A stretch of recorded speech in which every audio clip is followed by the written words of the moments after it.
지난 2월 6일 의대 2,000명 증원 정책을 발표를 했고요. 의료계는 증원 백지화를 요구하며 강하게 반발했고, 전공의들은 수련병원에 사직서를 내고 이탈하고, 또 의대생들도 휴학계를 냈습니다. 그리고 3월 말부터 의대 교수들도 사직서를 제출하는 등 반발이 커지자 정부는 증원 규모를 2,000명에서 1,509명으로 줄인 바 있습니다. 국립대 총장들이 대학별로 의대 증원분을 최대 50%까지 자율적으로 감축하게 해달라고 해서 교육부가 받아들였고, 내년 의대 모집 정원은 4,567명으로 확정이 됐습니다. 맞죠? 맞습니다. 그럼에도 불구하고 2월부터 의대생 수업 거부가 지속되자 교육부와 보건복지부는 9월 10일 관계부처와 함께 의학교육 여건 개선을 위한 투자 방안을 발표했습니다.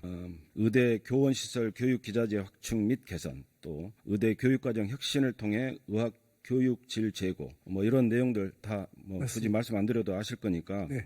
해서 내년부터 2030년까지 의학 교육 여건 개선에 약 5조 이상의 국고 투자를 의사를 밝히셨고, 25년에는 교육부 6,062억 원, 복지부 5,579억 원 등 국고에서 1조 1,641억 원을 투자하겠다고 보고를 하셨는데요. 장관님, 이런 부분들이 먼저 선행이 되고 의대 증원이 이렇게 확정이 되는 그런 형태가 보통 정상적인 절차가 아닙니까?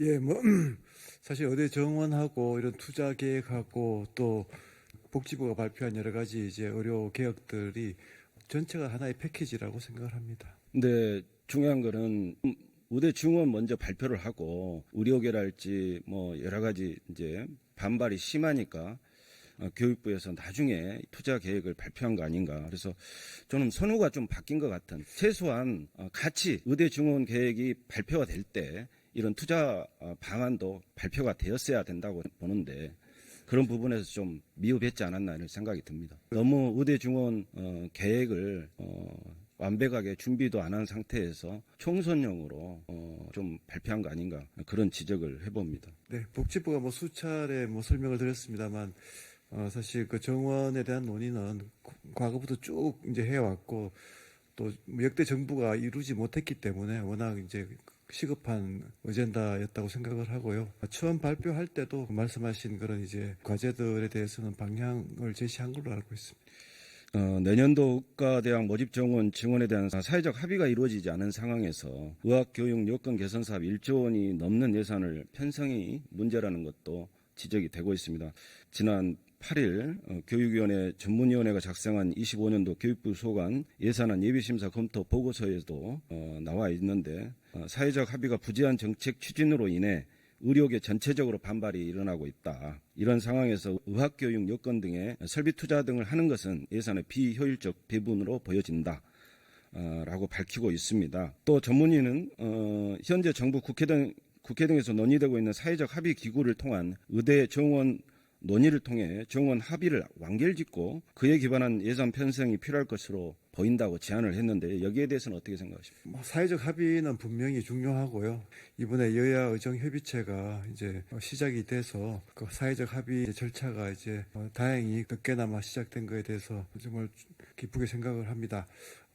이제 그거와 함께 의원님께서 지적하신 대로 그 예산에 대해서도 가급적 가능하면 정부에서 준비를 철저히 해서 투자를 해야 된다고 생각을 합니다. 제가 보기에는, 저도 공직 경험이 있습니다만, 철저한 사전 준비가 선행이 되고 나서 의대 정원을 증원한다 할지 이런 부분들이 순차적으로 이루어졌으면, 올해 사회적 합의를 다 이루고 나서 내년 예산에 반영을 한다 할지 아니면 내후년 예산에 반영한다 할지, 이렇게 해도 충분히 의료 계획에 우리가 목표하는 바는 달성할 수 있었을 것 같은데, 너무 급하게 서두르진 거 아니냐. 의원님도 잘 이해하시겠습니다만, 의료개혁이 역대 정부에서 정말 결코 쉽지 않은 개혁이었고. 그러니까요. 네, 그럴수록 더 철저한 준비가 필요했다고 저는 지적을 하는 겁니다. 네, 관련해서 네. 우리 기재부 차관님께 여쭤보겠습니다.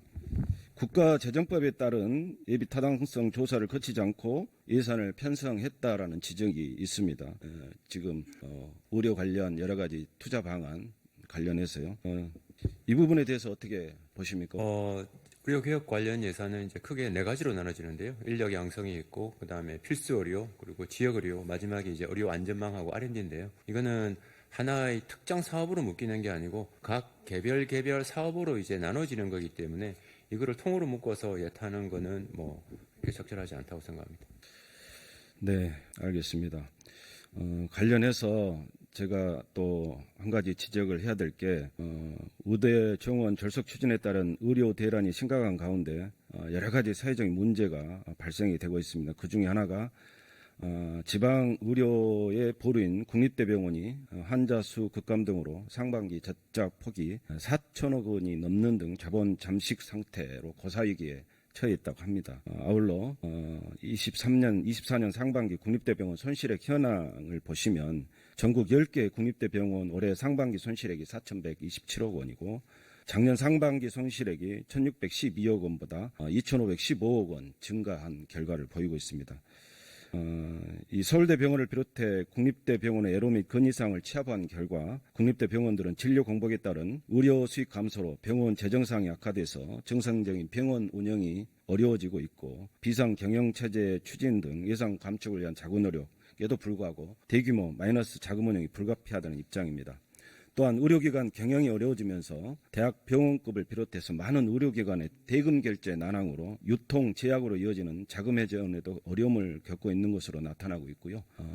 참고로 대학 병원급 의료기관이 기존 고가의약품의 결제 대금을 3개월에서 6개월로 미루는 상황이 속출하면서 제약사 대금 지급도 늦춰지고 있다고 합니다. 관련해서 현황 파악이랄지 들으신 내용 있으신가요? 네, 이 부분은 저희가 담당하고 있는 교육부, 복지부하고 우리 국립대 병원들 경영에 애로사항이 없도록 최선을 다해서 지원해 나가겠습니다. 네, 좀 잘 살펴주시길 바라고요. 네, 고래 싸움에 새우 등 터지는 꼴이 안 나도록 대비해 주시면 좋겠습니다.